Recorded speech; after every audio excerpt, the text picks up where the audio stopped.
You're listening to episode 161 of The Secular Buddhist.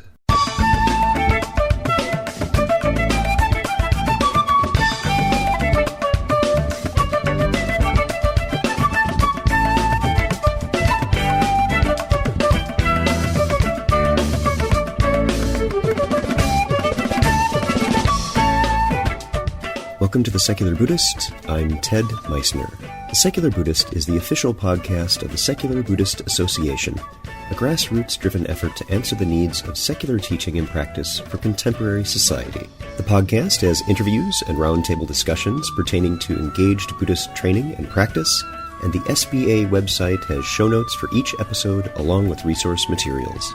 Though the podcast focuses on core practice from a secular viewpoint, more traditional teachings are welcome and openly discussed.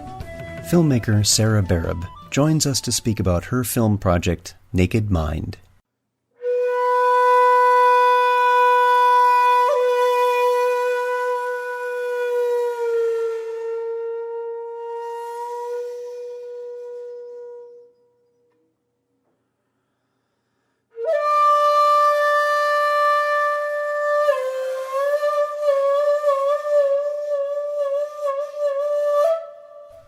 Many of us are fairly isolated in our practice of Buddhism. Our direct, face-to-face sessions may be local, or at least within our own country. And, as such, how our fellow Buddhists in other countries practice, and their entire cultural setting, may be surprisingly different than what we're exposed to. Many of us who don't travel much are very curious. What's that like? What kinds of things do we see happening in other parts of the world of Buddhism? Film is a very good way to get an exposure to otherwise inaccessible attitudes about mind and how we train. Fortunately, more documentary films are being produced to share the Dhamma not just with Buddhists, but with everyone. Sarah Barab is the founder of Naked Mind Productions, a production company dedicated to producing socially conscious Dharma-inspired films. Sarah was a theater director and actor until 2006, when she switched her career to film. So, sit back, relax, and have a nice Thai lemon spice tea. And our guest today is Sarah Barab. Sarah, thanks for being here. Hi, happy to be here. Glad you're here, and we're going to be talking about your new film that's in process right now, Naked Mind. Before we get started on that, though, tell us a little bit about your background. I started practicing in the Tibetan Buddhist tradition when I was about 19, and I found out about Naropa University and ended up going to college there, both for undergrad and graduate school. And that's where I met the mind, so to speak, of Chogyam Trungpa Rinpoche. And that led me to do my first retreats and to get deeper into practice and study. And then in my early 30s, I lived for a period of about 5 years on and off in Nepal, mostly in Nepal, and sometimes coming back to the States for, a few months here and there. Okay, good. And then what made you want to start doing this film, and what really got you going on that? Well, during the time that I lived in Nepal, especially the first year I was there, I was in this kind of ongoing magical situation of being so close to teachers like Megyo Rinpoche and Sogni Rinpoche and various others.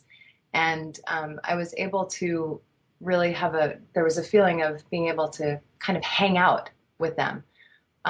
And I was inundated in this world where compassion and kindness it became so normal that when I came back to the States, I really had reverse culture shock after that first year of being away. And I realized how incredibly alone and isolated people feel in the West, in comparison to, the Tibetan Buddhist Eastern culture that I was sort of saturated in. And I was inspired to make a film because what originally was the inspiration was simply to to be a bridge so that these great wisdom beings who have done years and years of retreat, like Jetsuma Tenzin Palmo, who spent 12 years in solitary cave retreat in India, and people like that, I wanted their voices to be heard not just by Buddhists in the US and other Western countries, but by everyone. I wanted to make a film that was pedestrian enough and fun enough and, not another boring Dharma movie, but something that would be entertaining for anyone, and interesting. So that was the original inspiration. Hmm. Yeah, and you talk about that in the Kickstarter campaign, and we'll talk a little bit later about that. You mentioned some of the premise of the film is this contrast of the busyness in our lives, particularly in the West, and you have a few clips of some of the wonderful people that you've interviewed as part of this, saying that even the llamas are very busy, and Right, right. so it's interesting to see that that it's infecting everyone. We're all seeing that. Yeah. And what's really too bad about that, about the pervasive busyness, is that, as we know, a distracted mind is an unhappy, unsettled mind, and a present mind is a happy mind. And that just seems to be the way human beings are wired. So all the distractions are actually causing, I think, more unhappiness, more suffering, and yeah. So that's definitely a part of the message. At least the inquiry, what does it mean to be present and what does it mean to be distracted? And how can we become more present in our modern, busy Western lives? Yeah, I think that's a very important message because we keep stressing here on the site in our podcast that this practice is for everyone. It's a people thing. It's not just for people who are willing to say, I'm a Buddhist or I'm a specific meditator practitioner. It really is about how people experience existence moment by moment. That's right. Exactly. Yeah. So as you were working on this, as the idea first came to mind and you first started working on it, and you went through the process of the interviews and teachings and so on, what was most interesting to you, and what were some of the things that you learned? Well, I have to say that it was pretty mind-blowing to interview His Holiness the Karmapa, um, just because of who he is, and his mind is so vast. His presence is is really difficult to describe, but it was difficult for me to interview him because I felt like my mind, I don't know if this will make sense, but it felt like my mind was merging with space. And so to hold it together in order to interview him was quite difficult. But I had the experience in a very profound way that I was in the presence of a truly great and extraordinary being, and that was deeply meaningful to me. Yeah. There were so many high points in this 6 year process of making this film. It's hard to really narrow it down. What were some of the things then, not with something of a wider net, what were some of the interesting things that you learned that were aha moments or, oh, I never really thought of that before? The whole situation with meeting Machik and who Machik is has been, being able to spend time with her and hang out with her and live with her. I actually lived with her while Pax and I were filming her. We lived with her for about a week, sleeping on her floor in her little tiny room. And that was pretty extraordinary. I've never met anyone quite like her. She's, on the one hand, entirely um, you know, like one of us. She's, a normal person. You go out and have meals with her and whatever. Um, she's not like, it's not like being in the presence of some high guru that you're prostrating to all day long. But at the same time, she is, her mind stream is very unique. And so what I discovered in her presence is that I felt incredibly peaceful and calm. And that was something that I experienced when I was living in Nepal. quite a bit. You know, just this pervasive ease and peace that's contagious among beings whose consciousness is highly developed. So let's chat for a minute then about your partner in filming Paxton Winters. And Paxton is also part of the one of the people that you do feature in this. Um, how was the experience for him? And because he comes from primarily a filmmaking background, correct? That's right. Well, I think this process has been really eye-opening for Pax. He was not a meditator when he began working on this project 6 years ago, and he is a meditator now. We get him by hook or crook. We get him. That's right. He was very impressed with a number of people that we met and interviewed, and we had the great privilege of spending 3 weeks in Bhutan and India, Nepal, just amazing places, Thailand, and continually meeting these people who have all spent a great deal of time and energy cultivating their awareness. So it's pretty hard not to be impressed. People like that. I mean, we interviewed a couple of different Thai monks who were both from European countries, but they had lived in Thailand so long they might as well be Thai. They one of them lived in the forest for 20 years, and another one for 5 years. And that kind of thing is not it's not easy to forget. I think of the a lot of Pax's curiosity came up about his own mind and what he's capable of, beyond just his sort of normal personality, normal ego reality. Was it interesting for you as someone who is a meditator, seeing someone new take on this practice and watch that grow and flourish? Did that impact your own practice? Well, it really touched my heart. I mean, I think this whole experience of making this film has affected my practice both in a really positive way and a really negative way. The negative way being that I have no time. I'm it's the busiest I've ever been in my entire life, and it's very good to practice with this busyness because I'm making a film about it, and it seems How appropriate. apropos that I should actually take my own advice. But at the same time, of course, it's deepened my practice, and watching Pax decide to do retreat and experiment on himself, and especially when he had never even meditated for 1 hour, and then he threw himself into 10 hours a day for 2 weeks and agreed to have a video diary in his tent and so on and so forth. That really touched my heart. I don't know how else to describe it really. It touched me that he was so moved and so inspired that he wanted to dive in that way. And he says that I really pushed him to do it, but I know it shows to do it. So you also talk about Fleet Mall and some of his work. And so let's talk about that for a few minutes. I know on the Kickstarter you have his book Dharma in Hell as one of the Kickstarter awards. Let's talk about Fleet for a few minutes and use that as our segue to your Kickstarter. Sure. Well, Fleet Mall is an extraordinary man.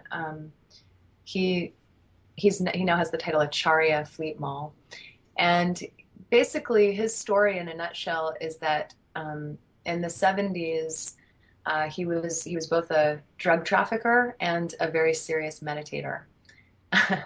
And he really was. He was both, the saint and the sinner, so to speak. And he was very close to his teacher and did a lot of retreat. And then he would also traffic drugs from South America to North America. At a certain point, he got caught and was incarcerated he actually had a 30-year sentence, of which he did almost 15 years. Now, while he was in maximum security prison, he really used that time incredibly well. He meditated and did various practices for a minimum of 4 hours a day for 15 years. and there was no place for him to meditate in a noisy, crazy, chaotic prison except for the broom closet. So he would meditate for 4 hours a day in a broom closet, which definitely had the other inmates leave him alone because they thought he was nuts, right? So this was the 80s, and people were dying of AIDS, and they were dying of cancer, and there was really no help for people who were dying. I mean, going through incredible, painful deaths, and they were given Tylenol. And Fleet just couldn't, he couldn't stomach that without trying to do something about it to change it. So he and another friend of his who he made, he became friends with in prison, they started prison hospice. Before Fleet, there was no hospice in prisons. So he's really responsible for why hospice exists in prison to this day. So he spent a lot of time helping people die and being with them leading up to their death. And then he also founded another nonprofit from inside prison called Prison Dharma Network. And that's the main focus of his work still to this day, is bringing meditation teachers into prisons worldwide and teaching meditation, and also having correspondence with meditation teachers so the inmates can correspond, they can receive books in the mail, and they can actually start to use their prison sentence as retreat as much as possible. He does a lot of work. His nonprofit, Prison Dharma Network, does a lot of work with prison reform in general. So when the film itself is released, I know you mentioned some things on the Kickstarter program. We'll get into that in a second, but tell us about some of the ties to what you want to do with Fleet's work when the film itself is released. Well, it's very exciting for me that Fleet has agreed to participate in the outreach program, the Naked Mind outreach program. So once the film is complete, Fleet and I will travel to various prisons, definitely across America and possibly internationally. And we'll show the film, and then we'll offer meditation instruction. Probably he'll offer meditation instruction to prisoners, and then introduce them to the Prison Dharma Network program, where they can have ongoing correspondence through Prison Dharma Network with meditation teachers. They can ask questions, they can receive books in the mail, and so on and so forth. And then we're also planning to take the film into veterans hospitals and really create the same situation, teach meditation and offer some ongoing support for veterans who want to develop a meditation practice. And we'll also go to high schools and universities, especially inner city high schools and universities where people would not normally hear Dharma teachings, inner city, high risk schools, and also rural high schools and universities, where it's just, Dharma teachings are not very accessible. So that's the plan. And I'm really excited about it, and I'm really honored that Fleet is willing to participate with his very busy schedule. He's a hard man to get hold of, so I'm glad you got his backing, yes. It really is. So Sarah, let's talk about the Kickstarter campaign. I know that as of this recording, and I'll be releasing this very quickly, is due to complete within the next week as of releasing this. Tell us about the Kickstarter campaign itself. Well, I was just with my assistant, Misa, here, and we basically spend 24 hours a day together these days. And we were joking about how we feel like we're living in a slightly alternate universe right now, because it is so consuming. Kickstarter campaigns are serious, lots and lots of work, but it's been amazing because, first of all, we're receiving a lot of feedback from people that are, moved by what they're seeing and really want to see the film completed and want to help make that happen. And it's been incredibly amazing for me, this experience, because, I never in a million years imagined that something that I thought up 6 years ago and decided to just throw myself into would have such an impact on so many people. So it completely is an amazing situation for me, and I'm totally sleep deprived, and it's very stressful because we've so far raised almost, what is it now? I think it's close to 37,000, and we have 10 days left, and our goal is 45,000. And if we don't reach our goal, we don't keep a penny because that's how Kickstarter works. So that's a little bit stressful, to say the least. Yeah, but it's also very good. It's been an amazing situation. Good. So for folks who are listening, I do have a link to the Kickstarter campaign on the episode page for this episode, and also have put that on Facebook as well. Sarah, I also want to ask about some of the other components to the film itself. You also, I think, are coordinating some efforts with Richie Davidson, who was just on the podcast a couple of weeks ago. Tell us a little bit about that. Well, Richie Davidson agreed to be in the film a couple of months ago, and but really more on the level of, we were going to interview him in Madison at his laboratory and just ask about his research. But what happened was my co-writer Sarah McCarran and I were at the Zen Brain Retreat at Upaya Zen Center recently, and Richie was there speaking, and we talked to him about Machik, this extraordinary practitioner who does these long, dark retreats with supposedly without food and without water. And I think at first Richie was skeptical and, thought, like, who is this crazy girl to be able to do things that are medically, biologically impossible? But then he asked who her teachers were, and I told him some of her teachers, people whom he really has a great deal of respect for, like Kachab Rinpoche, he's tested Kachab Rinpoche, he's scanned Kachab Rinpoche's brain.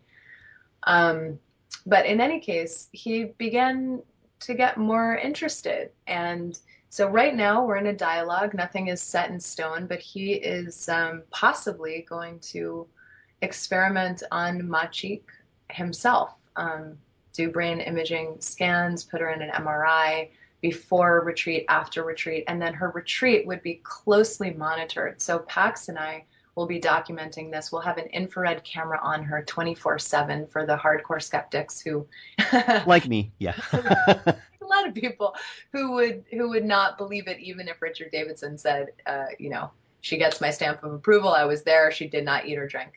But, it's not really about her not eating or drinking. However, that does become interesting. Just because it's considered to not be possible. What she does is she sits in a meditation box, like a 3-year retreat box. I don't know, some of you may have seen that. But it's a tall one, so it kind of goes up to about her neck. And the box especially made for her, really, because it emits steam. Just every couple of days, there's a little bit of moisture that comes out of it, so her skin doesn't dry up completely. And she apparently she stops going to the bathroom after about 4 or 5 days, and then from that point of the retreat onward, she doesn't move from the box. She has no need to get out of the box. She sleeps there. She practices there. That's all she does. She doesn't need to go to the bathroom, and she's not eating or drinking. So she doesn't really move. So I will be very interested to hear how the scientifically controlled and taped sessions go. Yes, I will be thrilled if Richard Davidson agrees to be the one who is studying Machik. Yeah, it'll be very, very exciting. I also want you to talk for a few minutes about the music that is being scored for the film and some of the musicians who are working on it even now. Yes. So my dear friends, Claudio Bohorquez and Hayden Chisholm, both extraordinary musicians, have agreed to write original compositions for the film. And that is extremely exciting. They both live in Berlin, Germany, and Claudio is a soloist. He's a cellist, and I actually introduced both of them to Buddhism maybe about 9 years ago. I brought them to the Shambhala Mountain Center, and they began a meditation practice, and they ended up improvising a CD called Doha, which is music that's coming directly out of their experience with meditative states. So it's very exciting and kind of coming full circle for me that they are going to write the music for Naked Mind. Well, for people who would like to find out more, I did put a few links out there on the episode page for this episode. One is nakedmindthefilm.org, which is the main website for this. We also have a link on Facebook. You can look up Naked Mind the Film on Facebook, and I'll be linking this on the page. Also, Sarah's site itself, sarahbarab.com, is also on there, and the Kickstarter campaign. There's a string of numbers in there. It's linked on the episode page, and there's just a very little bit of time left with that. So please do go out and take a look and see what's there, and we hope that things go well, Sarah, with you in your work, and our guest, Sarah Barab. Sarah, thanks for being here so much. Thank you so much.